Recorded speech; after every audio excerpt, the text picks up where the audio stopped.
Once upon a time, in a quiet village surrounded by green hills and tall palm trees, there lived a girl named Adana.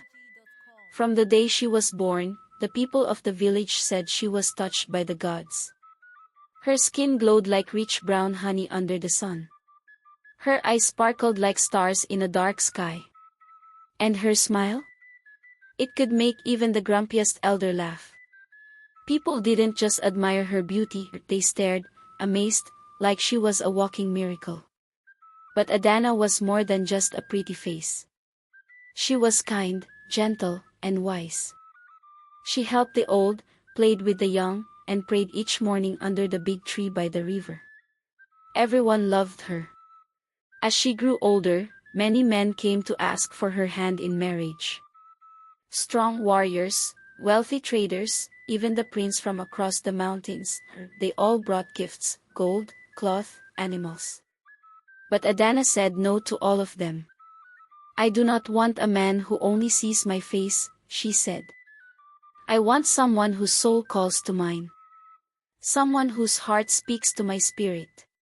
The villagers were shocked. "Is she waiting for a spirit, not a man?" they whispered. Years passed, and Adana still refused every suitor. Her parents began to worry. "What if she never marries?" her mother cried. "What if something is wrong with her?" But Adana just smiled. "He will come," she said softly. "And when he does, I will know." No one understood her. But one evening, as the sun melted into the river, something strange began to happen. Something that would change Adana's life forever. One quiet evening, as the sun dipped low and painted the sky with orange and gold, Adana went to the river with her clay pot. The water was calm, and the birds were singing soft songs. She knelt down to fill her pot. But then, she felt it. Someone was watching her. She looked up, and there he was. A tall, handsome man stood across the river, dressed in flowing white robes that shimmered like moonlight. His skin was smooth and dark, his eyes deep and bright, almost glowing. He didn't speak at first. He just smiled, and it made her heart skip. "Your name is Adana," he said softly, walking across the stones like the river was guiding him. "You come here every evening. You love the silence of this place." Adana blinked in surprise. "How do you know that?" "I've been watching," he replied, his voice calm like the wind.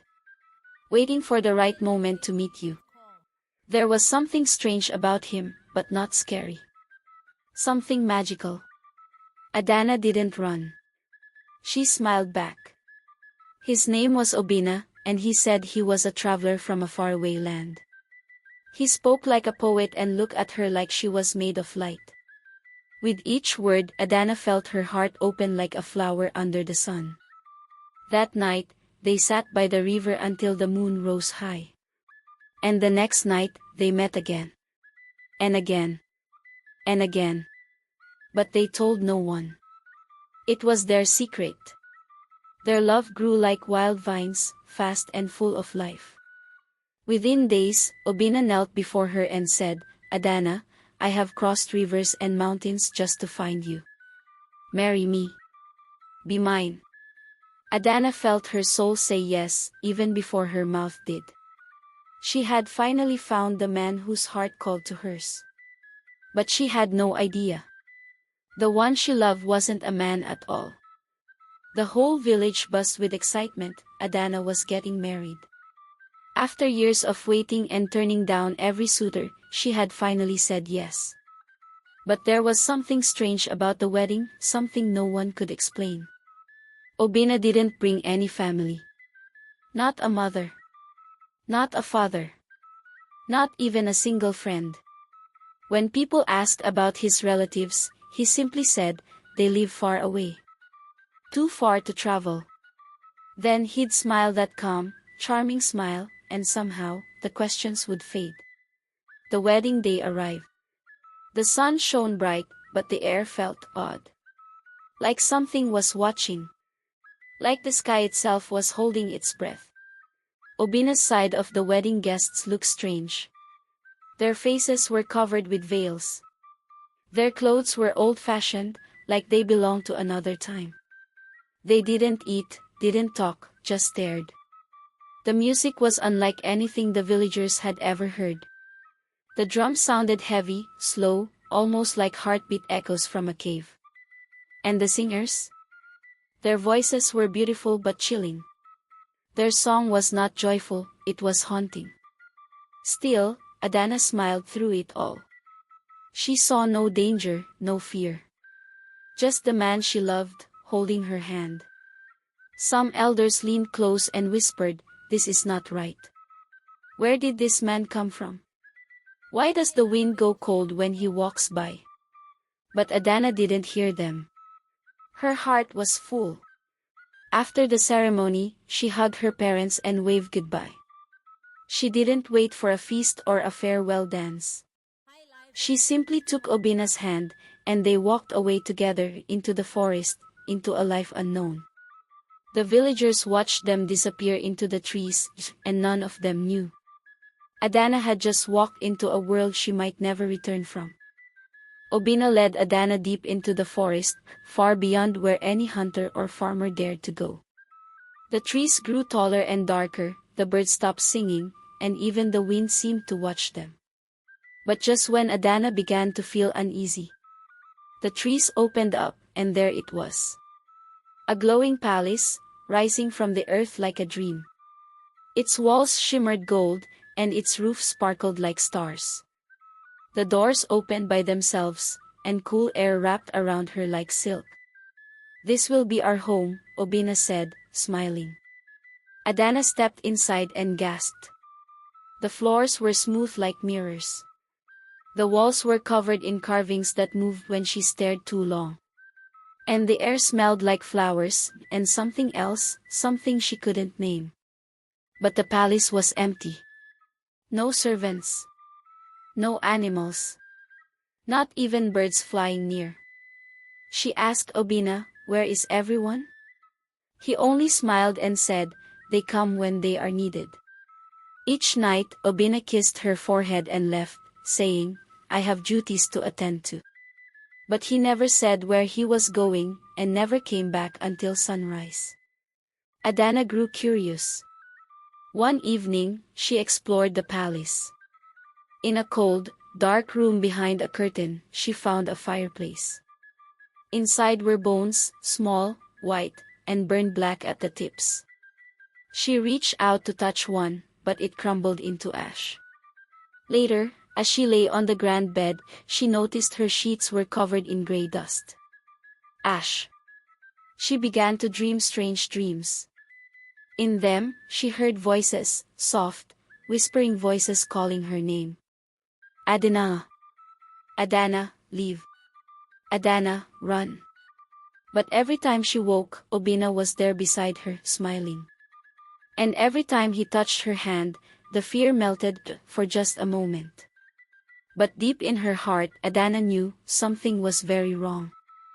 One night, as the forest lay silent and the moon hid behind thick clouds, a knock echoed through the palace. Adana sat up in bed, her heart thumping. Who could be visiting this far into the woods? She opened the grand front door, and there stood a very old woman, wrapped in layers of cloth, her eyes sharp and glowing like fireflies in the dark. "Child," the woman whispered, "may I come in?" Adana nodded slowly and stepped aside. The woman walked with a limp and carried a bag made of old skin. "I have walked many nights to find you," the woman said, looking around the empty palace.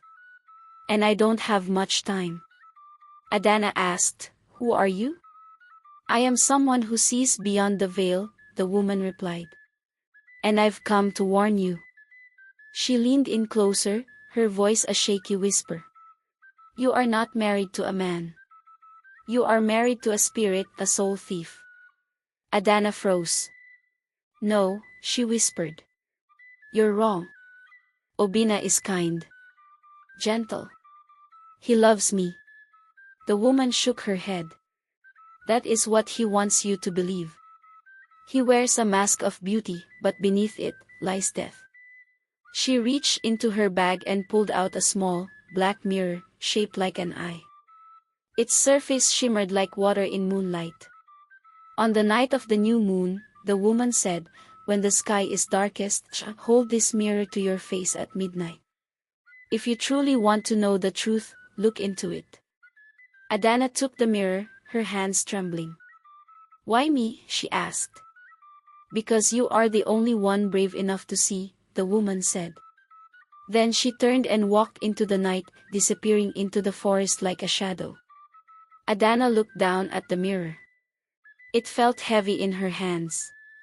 In her heart, fear had begun to bloom. The night of the new moon arrived. The sky was black. No stars. No light.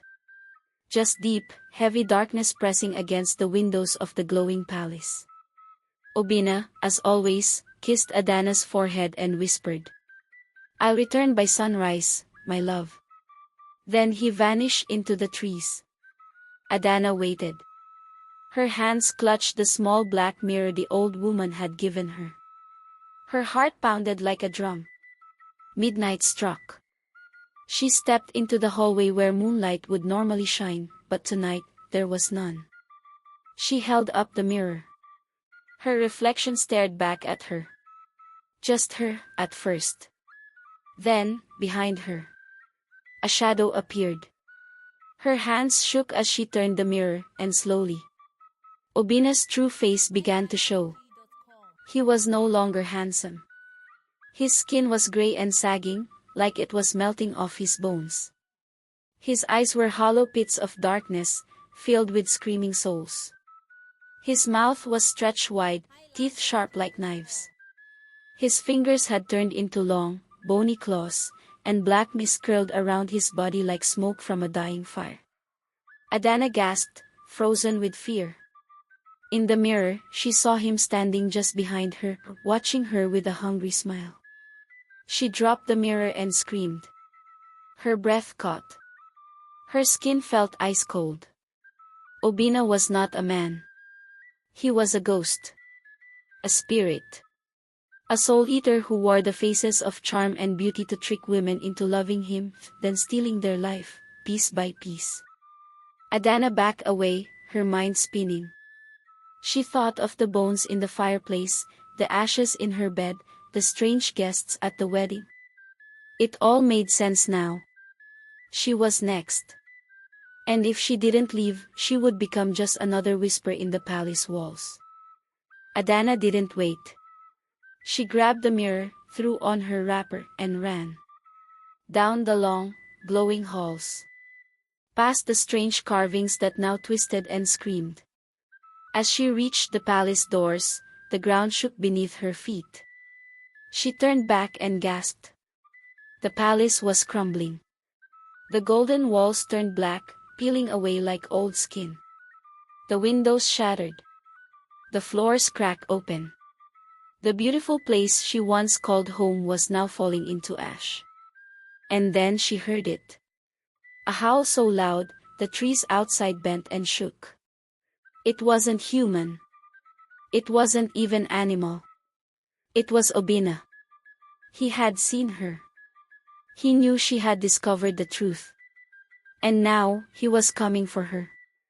Adana ran into the forest, her bare feet slicing on sticks and thorns. The trees seemed darker than ever. Branches grabbed at her like hands. The air was thick with smoke. Behind her, a black shadow raced across the treetops, faster than wind. Adineyawa, the voice roared. You are mine. She didn't look back. She remembered the old woman's voice, soft but firm.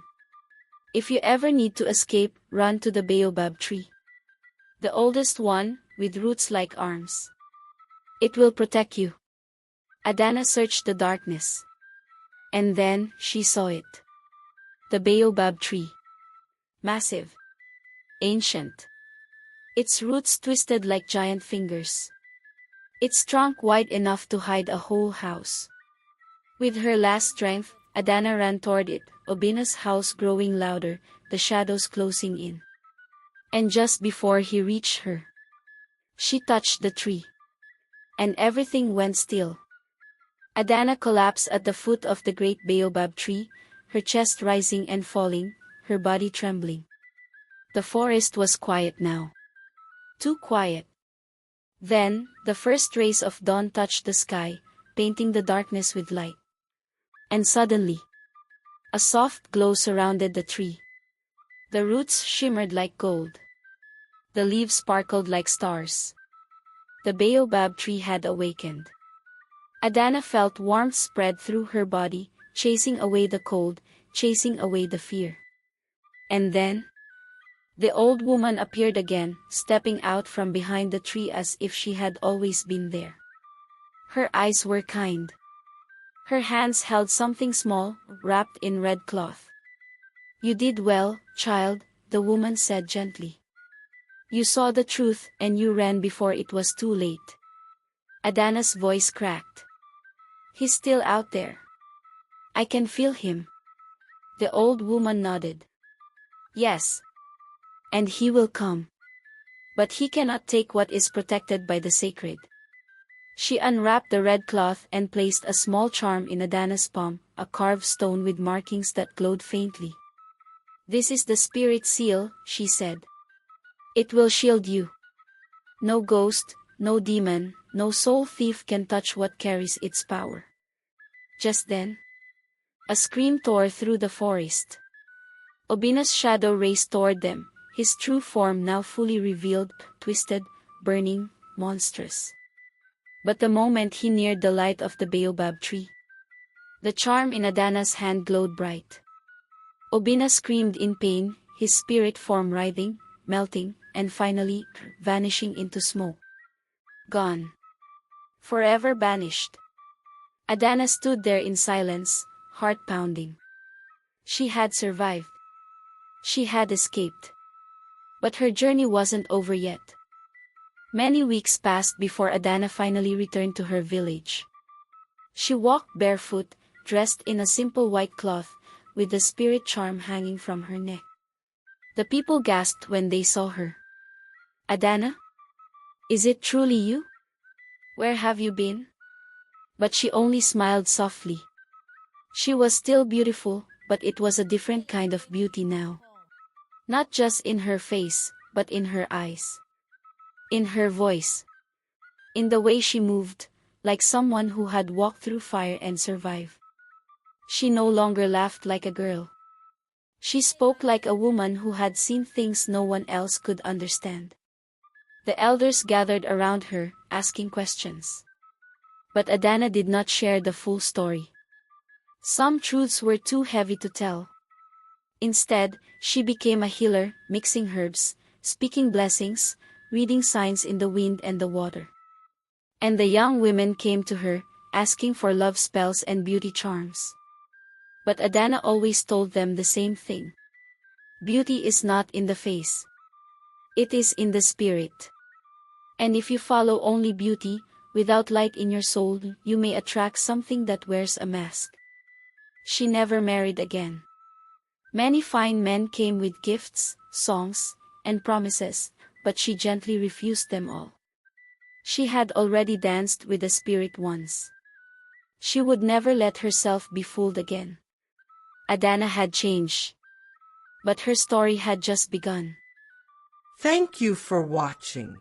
Don't forget to like, comment, and subscribe for more stories. Turn on your notification bell so you never miss an upload. Thank you for watching. See you in the next video. Thank you for watching. Don't forget to like, comment, and subscribe for more stories. Turn on your notification bell so you never miss an upload. Thank you for watching. See you in the next video.